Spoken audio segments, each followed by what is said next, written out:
In our For the People coverage tonight, the candidates to be Washington's next U.S. Senator squared off in a head-to-head debate in Seattle this afternoon. Incumbent Maria Cantwell and her opponent, Dr. Raul Garcia, were asked about the biggest problems facing Washington and how they'd work to solve them at the federal level. Our Jordan Smith watched the debate, and Jordan, public safety was a big topic for them today. Yeah, it's certainly been top of mind for Washington voters, too, as we approach November 5th. And more importantly, the question is, how can either candidate help the state from the federal level, where Congress is constantly in gridlock? I broke down each of their answers for those issues that voters have expressed concern about, including crime and housing affordability. Let's start with public safety. While violent crime is down, cities are struggling with depleted police forces, along with the surging fentanyl crisis.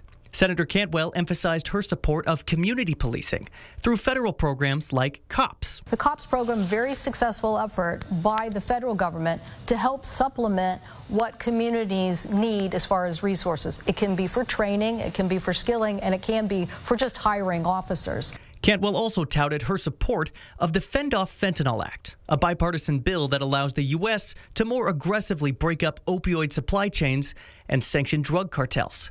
Dr. Raul Garcia proposed a bill of his own. That's why I'm proposing the Americans Against Fentanyl Act, which will give manslaughter charges to drug dealers and put them in prison, and give involuntary mandatory rehab to addicts. To the housing crisis now. According to Redfin, the median price of a home in Washington is $650,000. In Spokane County, that number's a little closer to $450,000.